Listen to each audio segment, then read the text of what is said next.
Allahu Akbar,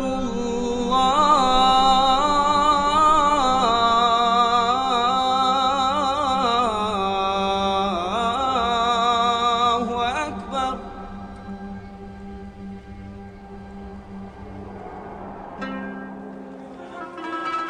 He was neither tall and lanky, nor short and heavy-set. When he looked at someone, he looked them in the eyes. He was the most generous-hearted of men, the most truthful of them in speech, the most mild-tempered of them, and the noblest of them in lineage. Anyone who would describe him would say, "I never saw before or after him the like of him." Muhammad, described by a contemporary. Muhammad was a man who faced an absolutely hopeless situation. There was a whole continent, virtually, of people killing one another in an endless, hopeless vendetta, going down a chute of violence and warfare, feeling that society was coming to an end and had no hope. He gave them hope, single-handedly. In a space of 23 years, he brought peace and new hope to Arabia and a new beacon for the world. Islam, the religion Muhammad first brought to Arabia, now claims 1.2 billion followers around the world.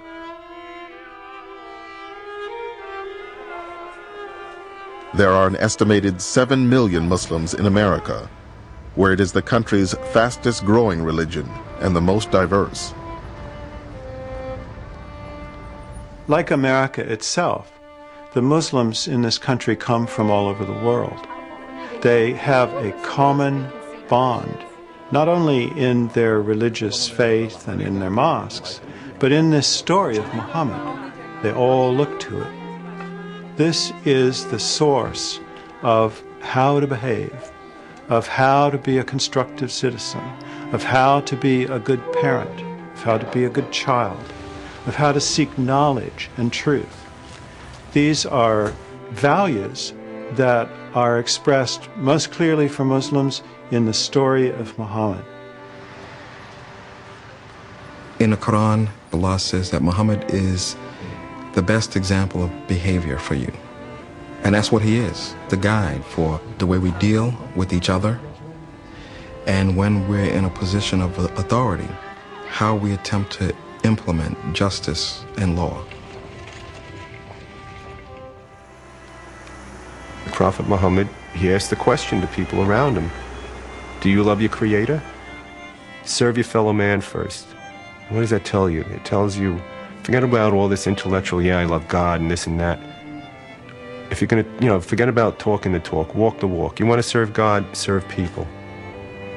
What more noble way to serve people than to risk your own life to save them?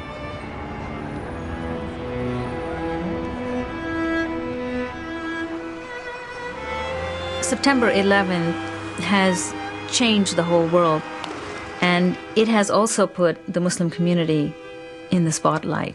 How about the dove installation? Is this? Muslims have a lot of hostility being hurled at them. But this is also a time of transformation. Many people are very eager to understand Islam and want to know who is the Prophet, what is the Quran, who are the Muslims, how do they live?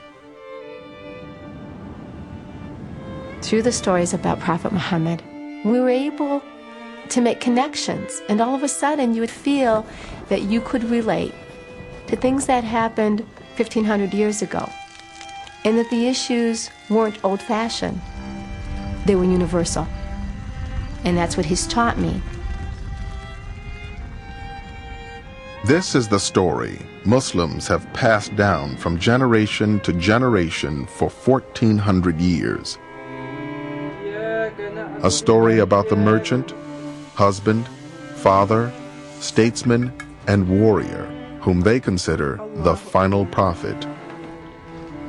The man whose legacy continues to shape their lives today.